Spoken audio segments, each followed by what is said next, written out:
साक्षी की जिस सहेली नीतू के पास वो रहा करती थी, उसने सारे सवालों से पर्दा उठा दिया है। सभी को इस बात का इंतजार था कि नीतू कब सारी बातें बताएंगी। तमाम मीडिया रिपोर्ट्स के मुताबिक अब नीतू ने बताया है कि साक्षी लंबे समय से उसके साथ नहीं रह रही थी।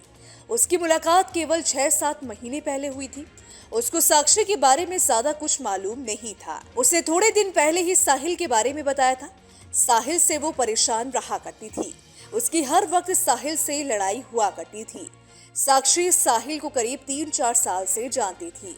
उनकी लड़ाई की वजह से मैं भी कई बार परेशान हो जाया करती थी। वही साक्षी के भाई ने बताया कि साक्षी घर नहीं आया करती थी। वो अपनी सहेली नीतू के पास ही रहा करती थी। नीतू का पति जेल में है और उसे साहिल के बारे में कोई जानकारी नहीं है। उसने कभी साहिल को नहीं देखा है।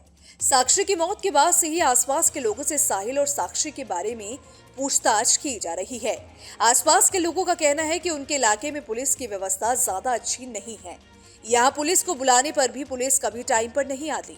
साहिल को यहाँ लोगों ने पहले कभी नहीं देखा था। इससे पहले साक्षी की एक सहेली भी साहिल के बारे में कई राज खोल चुकी है। सहेली का कहना है कि साहिल सिर्फ झूठा हिंदू होने का दिखावा किया करता था।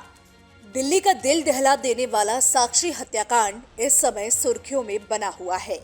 एक एक कर सारे राज खुलते जा रहे हैं। पुलिस ने अभी तक साहिल के बारे में ज्यादा जानकारी साझा नहीं की है, लेकिन हाल ही में साक्षी के दोस्त ने साहिल के बारे में अहम राज खोले हैं।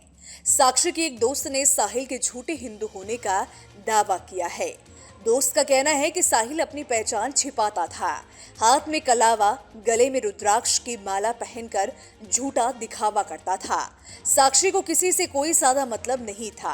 वो पढ़ाई लिखाई करने वाली लड़की थी।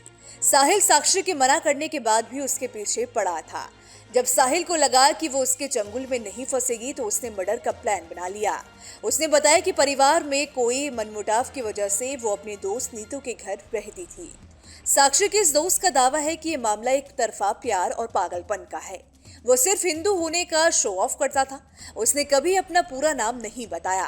साक्षी की सहेली ने उसकी हत्या के वक्त आसपास के लोगों को लेकर भी सवाल खड़े किए और कहा कि जब साहिल हत्या कर रहा था तो किसी ने साक्षी को नहीं बचाया।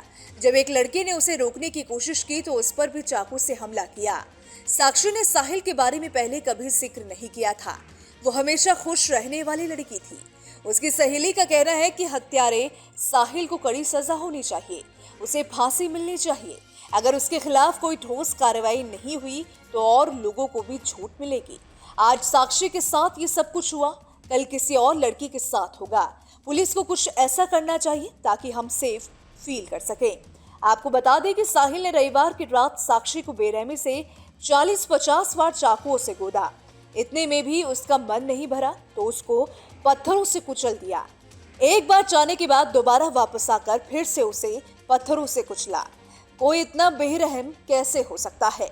उससे भी ज्यादा चौंका देने वाली बात यह है कि साक्षी चीखती रही, चिल्लाती रही, लेकिन किसी ने भी उसकी मदद नहीं की, उसे नहीं बचाया।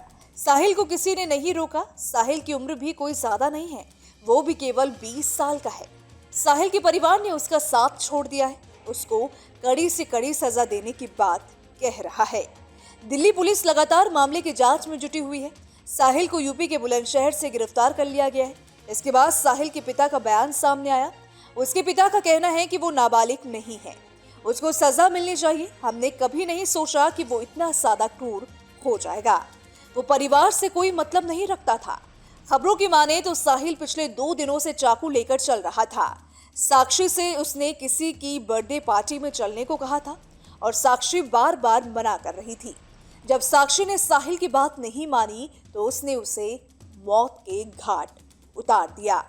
फिलहाल पुलिस ने साहिल और साक्षी के रिश्ते को लेकर कोई बात नहीं कही है। अब देखने वाली बात होगी कि आगे इस मामले की गुत्थी में क्या नए राज खुलकर सामने आते हैं।